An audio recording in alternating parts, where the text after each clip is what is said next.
CT. Morning. How you feeling, Grandpa? Oh, okay, CT. Better. Thanks. Still here? I was hoping this was a bad dream. Oh, I dreamt about our whale all night. Oh, yeah. Is that the whale you tagged? Yeah. We picked up his signal last night while you were asleep. I guess she's gone. Smart whale. I wish I was gone from this place. You better figure out where this place is. That's gonna be a problem, though. All the navigational instrument got pretty well busted up. Well, our last fix was right here. The storm blowing us this way. What is that large-scale chart? Yeah.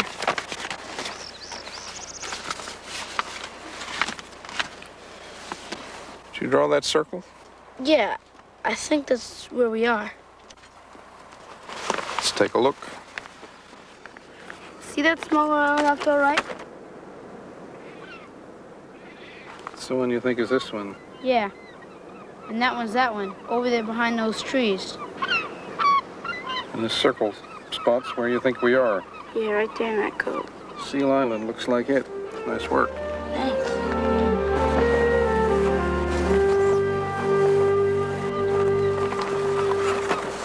Looks like we're on Seal Island. Well off the shipping lanes. Not much chance of being sighted or picked up here. We're gonna have to get ourselves out of here without help. It means we better get to work on Mimi. First thing we have to do is plug that leak. We did that already. Well, we better pump her out then. We did that too. She floats at high tide. But every time the tide goes out, she's on her side. So we better move her to deeper water. You mean you haven't done that too? Come on. Watch out for this end there.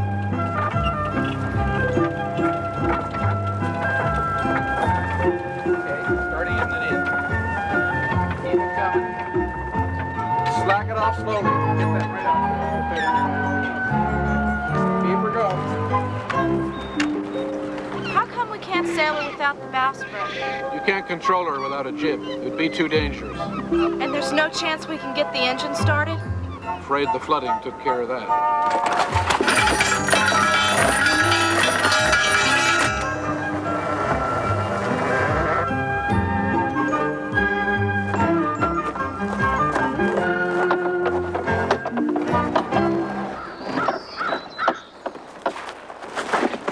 I bet I'm thirsty. Big people come first, huh? What's wrong? Taste it.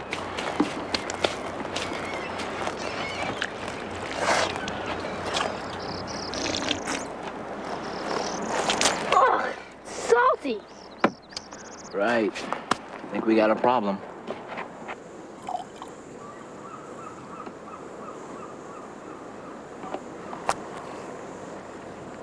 Seawater must have gotten into the tanks during the storm.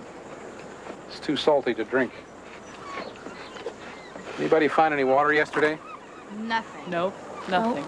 Well, we can't count on another rainstorm right away. So what do we do? We better find some.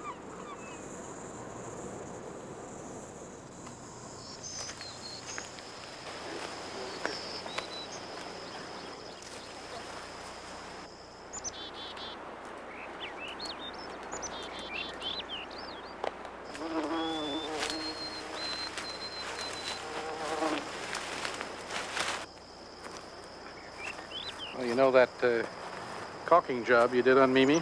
Yeah? It was nice work. Thanks.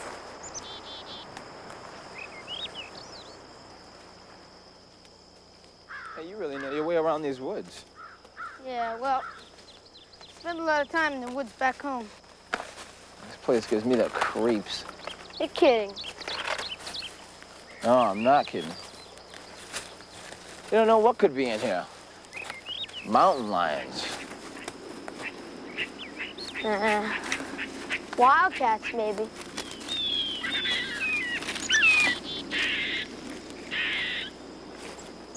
What about rattlesnakes? Not likely. Not likely. Oh, that's just great. Not likely. Suppose you're not scared of anything. Yeah. Cities. No. I was afraid when my grandpa almost died. Anyway, there's nothing on this island but birds, maybe a few small animals. And if we're lucky, water. Yeah. The only thing we found was a big spruce tree to make into a new bowsprit. But we'd all die of thirst before we got it cut down and out of the woods. Oh, come on, Rachel. Well, nobody found any water, so isn't that what we're up against? Isn't it? We'll find water. How long can somebody last without water? It varies. A week, maybe more, maybe less.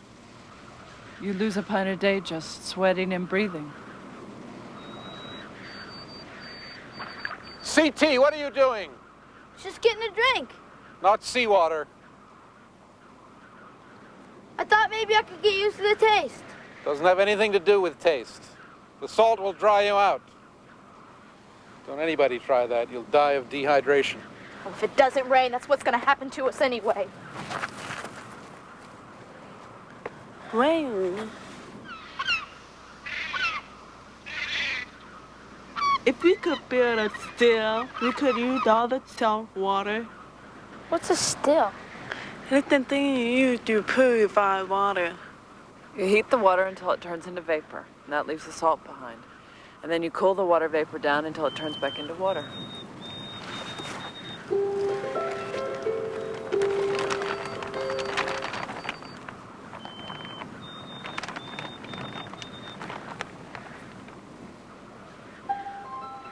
Hey, you guys!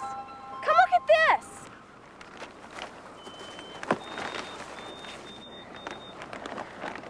Where'd it come from? Dew? Oh, well, it's like dew. It's condensation.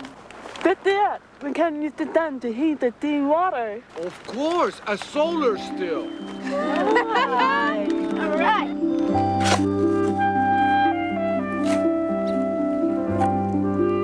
Okay, that's good. That's good.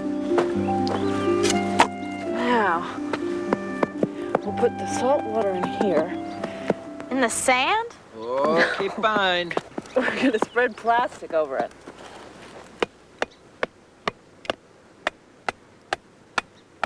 Is this really gonna work? Of course it is. Are you sure?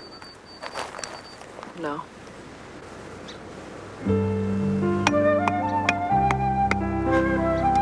Make them very tight.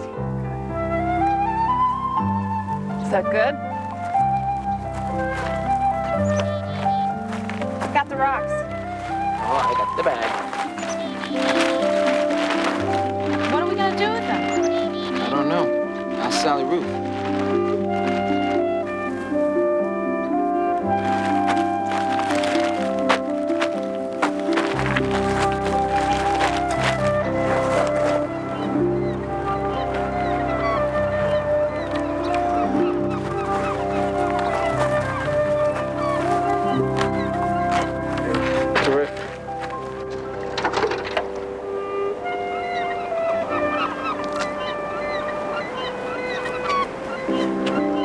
What's the point of the garbage bag? The dark plastic of the garbage bag will absorb the heat, make the evaporation go quicker. Oh, okay. You ready to fill her up?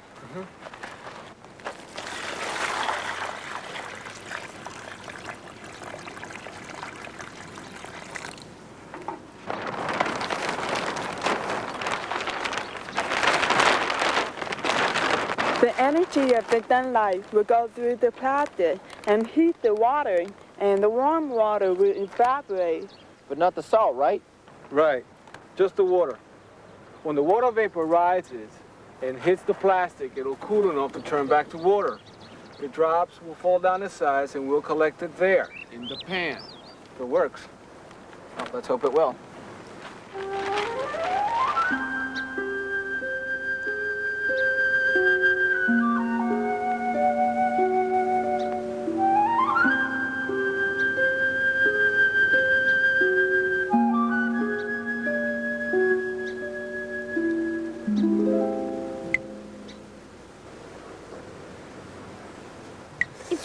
working. Look at all that water. We did it. No, first to you. First to the inventor. Great work, you guys. Oh, good. Good. Hey! We still won't make much water. We have to ration ourselves very carefully. It's more of that plastic on the boat. What do you say you put together a couple of more of those outfits? Let's go.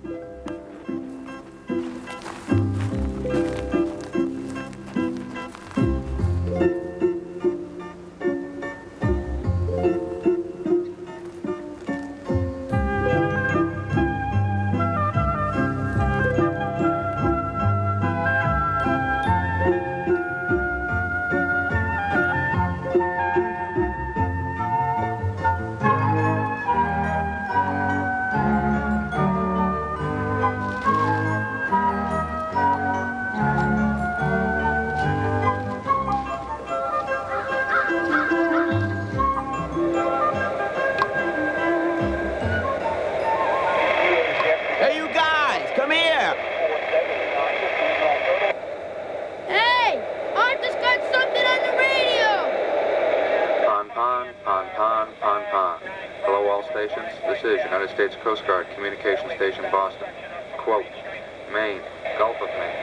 A 72-foot sailing vessel, Mimi, is reported overdue on a trip from Rockland, Maine, and return.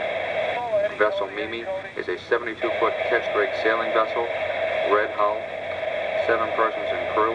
Report all sightings to U.S. Coast Guard, Boston. Break. This is United States Coast Guard Communication Station, Boston. Out. So they're searching for us? Possibly. Arthur, can you transmit? Not yet. It's only half fixed. The listening half. Pon, pon, pon, pon, pon, pon. Hello, all stations. This is United States Coast Guard Communication Station, Boston. Said believe missing. They better believe it. They might think I've drowned. Who? My parents. All our families, they might think we've all died at sea. Yeah, and the only ones who know we're okay is us.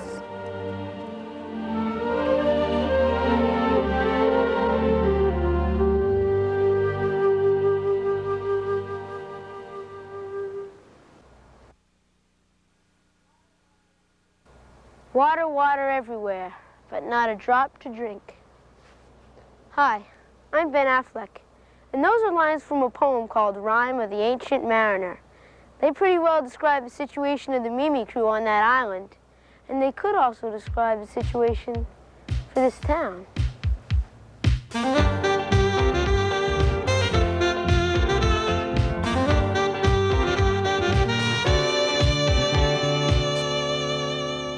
The town of Greenport on the tip of Long Island, New York, has a problem. Even though they're surrounded by water, they don't have enough. Not enough drinking water, anyhow. About half the towns in our country get their water by digging wells. If you dig down deep enough, you'll find water almost anywhere. The layer of underground water is called the aquifer. But Greenport's aquifer has become polluted by a chemical pesticide used on local potato fields.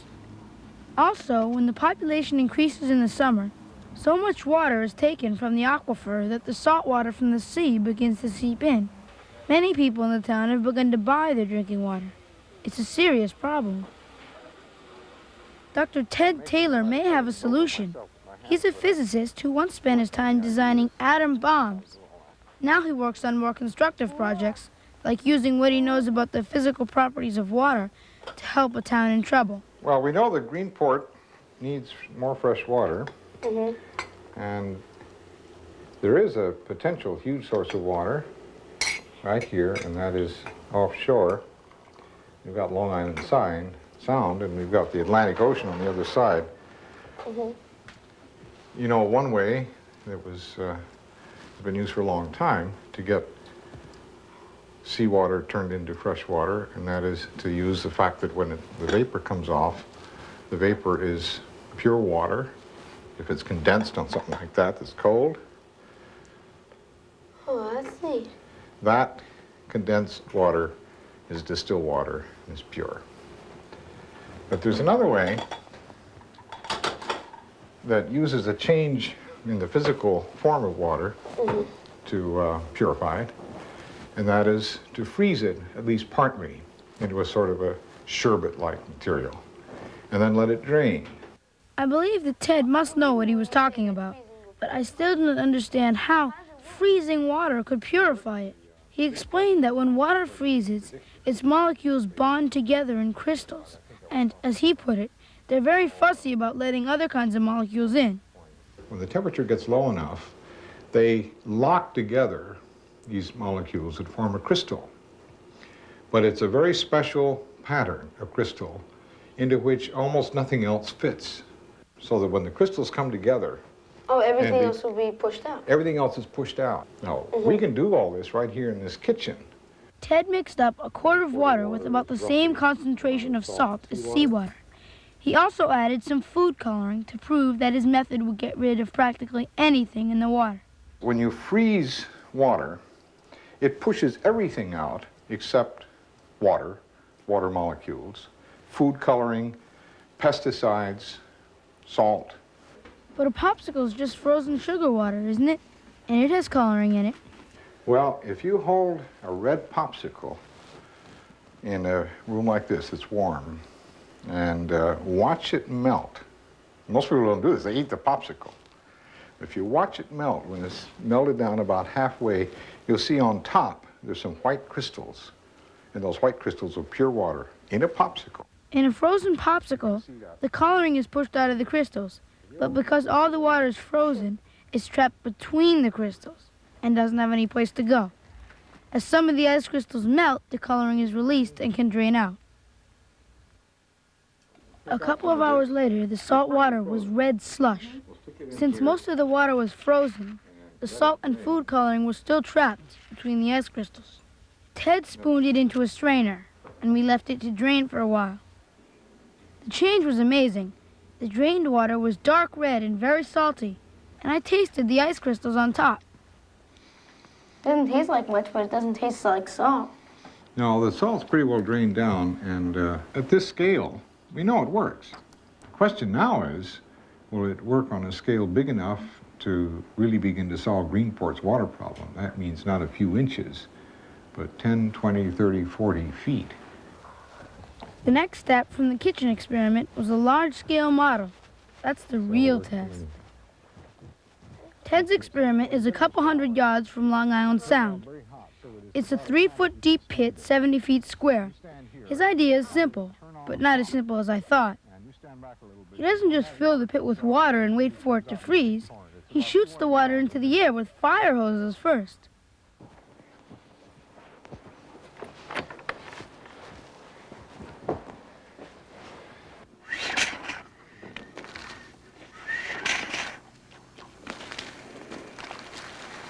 Wow. If he just filled the pit with water, it would take a long time to freeze, because only the surface of the pond would be in contact with cold air. By breaking the water up into tiny droplets and shooting it through the air, he can cool the water very quickly. The wind shift coming over. To get this on, Ben, we're going to have to change these nozzles to a long, harder spray to keep the stuff from blowing back. We're getting much too much here. You know how to do this? Yeah, you just... You come over here and you turn it like that. Uh-huh. You get that one and I'll get the other two, okay? Okay. Aim them out and up, but not too far. There's a drain in the bottom of the pool for the real salty water to go. When almost all the salt is drained away, the drain is closed. What's left is pure water and ice for Greenport's water supply.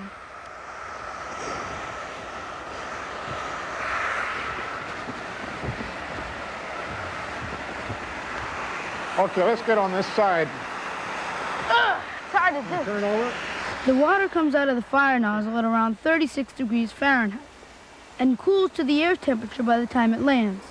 This day it was 28 degrees, and all that cooling is done free by nature. So this saves a lot of energy, too. And that's the whole point. If we had to pay for the energy that it takes to freeze the droplets, then the fresh water from this whole process would cost 5 or 6 times what people are willing to pay for fresh water now.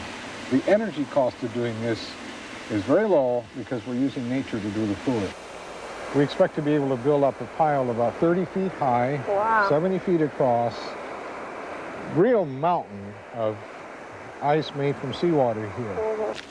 While we waited for some of the ice to melt so we could test the sample, Ted took me down to Long Island Sound to see where he gets the seawater. Sure, we had a big drop in the pressure at the pump. His colleague, Nancy Schneider, was supervising some work on the intake pipe. You see what we've got here, Ben? We've got this blue pipe, which is how we pick up the water to take it up to the ice pond. Oh, wow. Ah, here's your problem. Seaweed. Kelp. A lot of it? A little bit. Okay. I'll check, make sure all's secure. Why don't you check all the seams, every seam, all the way out, make sure it's tight. Okay. A few hours later, the sun had melted some of the ice, and it was time to take a sample for testing. The moment had come to find out if Ted's idea could solve Greenport's problem. The instrument that we use to test the sample is called a conductivity meter. It can instantly tell you the amount of salt or other dissolved solids that are in the water. It does it by sending a tiny electric current through the sample. The more salt in the water, the better it conducts electricity. First he showed me how much salt was in the original seawater. Hey, we off scale. Okay, do it again. Seawater was so salty it went off the scale at first. Ted adjusted the meter and we discovered there were almost 30,000 parts of salt for every 1,000,000 parts of water. Okay, now's the time for the crucial test. Go over there and get that sample, pour it in here, and see what we've got. Now our sample was melted. Would all Ted's work pay off? Was the experiment a success? We were about to find out. Now this is the crucial test. We've got the sample in there. Push the button and see what we've got. All right. Wow! Holy mackerel! That's. What is? Have we got it on the right scale? Yeah. That's 35 parts per million. That, We started with almost 30,000 parts per million that's a with the seawater. thousandth of what it was. Oh man, just from freezing it, you got it down so much. This is probably the purest water in Greenport, except for this stuff which you buy in the grocery store. This is a big day. You're seeing the first time that a lot of water has been gotten from seawater by this process. Congratulations. Looks like this town's water crisis might be solved. 35 parts per million is about 10 times better than what the government recommends for drinking water. Towns like Greenport are lucky that Ted Taylor's doing the work he is. In fact, in some ways, we're all lucky. Before I left, I got a chance to talk to him about what he does and what he used to do. After Ted studied nuclear physics, he got a job at Los Alamos Laboratories, designing atomic bombs. He was only 25, but he got to work with some of the top scientists in the world. It was enormously exciting because we were dealing with really the most potent forces in the universe. There's nothing like a nuclear explosion of an atom bomb that we know of anywhere in the universe. And why did you decide to stop making bombs? Well, the question is, why would somebody spend their time working on something, the purpose of which is to kill as many people as possible? You know, why are you doing that? My parents used to keep asking me that. They didn't like what I was doing. They came from a pacifist family, actually. So my answer was, we're making war impossible by making these bombs so destructive that war just is meaningless. And then the Korean War broke out in 1953, and we were wrong. So I left Los Alamos with a sense of having done something that I even then thought maybe I would feel better about not having done. Really? Do you regretted it, sort of? Yeah, even in those days. I certainly do now. I wish I'd spent my time doing something more constructive. I decided about 10 years ago that, as far as I was concerned, I wanted to work on things that, if done, wouldn't make anything more dangerous or more hazardous, but would be fun to do, worthwhile, interesting, and of some benefit to quite a few people. And working on ice ponds, I think, is just as much fun as anything else I've ever done. I'm sort of satisfied with thinking doing that for, what, another 20 years or so, and then maybe folding my tent. Because of the success of Ted's method, the town of Greenport hopes to build an ice pond 10 times bigger than the experimental one. Maybe the people of Greenport can soon drink the water that now surrounds them.